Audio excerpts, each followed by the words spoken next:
Hello friends, welcome to जिओ कपिश channel. Kuwait जगातील एक छोटासा देश.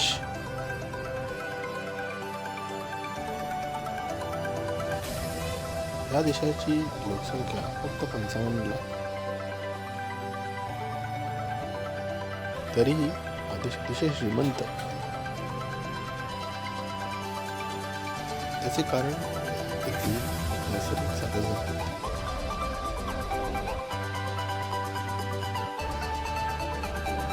त्यामुळे येथील रस्ते एकदम स्मूथ असतात आणि त्यामुळे गाडीची संख्या 35 लाख. त्यामुळे टायर नेहमी बदलायला सक्ती केली असते. हा एक नियमच आहे. त्यामुळे टायरचे इंजेक्शनही जास्त असते. त्यामुळे सुलागिया येथे टायरचे कमी झाले आहे. ही आहे ती ती एरोप्लेनमध्ये दिसते. जसे टेम्परेचर वाढते तसे टायर्सना लागतात. त्यामुळे प्रदूषण होते. 2012 ते 2022 तीन मोठ्या आगी लागल्या. त्यादरम्यान 2022ला कतार वर्ल्डचा वर्ल्ड होता. डिसाईड केले टायरचा रिसायकल करा. 2017मध्ये एन्व्हायरमेंट आणि बायोफ्युएल निर्माण केले गेले.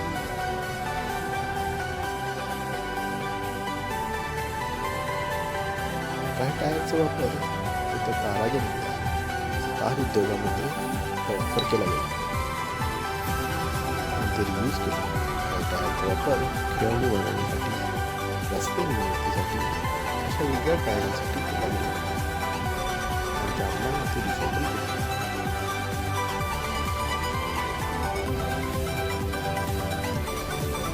30 लाख टायर रिसायकल करण्यात आले. अशी वेगवेगळी उत्पादने बनवली गेली आणि हीच एक्सपोर्ट करण्यात आली जगामध्ये वेगवेगळ्या ठिकाणी. आणि अशातून कुवेतला पैसा मिळायला लागला आणि त्यांच्या संपत्तीत अजूनही वाढ झाली.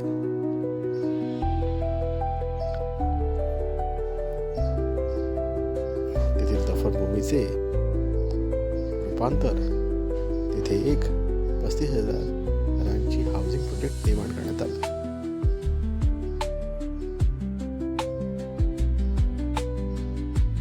जगामध्ये ही समस्या टायरची बऱ्याच देशांमध्ये आहे.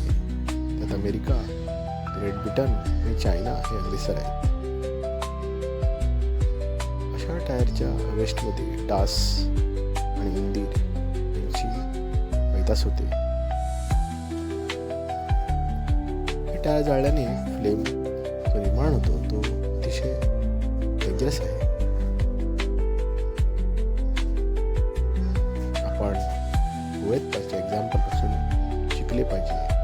त्यांनी एका टायरच्या दफनभूमीचे रूपांतर एका हाऊसिंग प्रोजेक्टमध्ये केले आणि त्यातून संपत्ती निर्माण केली आणि त्यांची वेल्थही वाढली. Thank you for watching.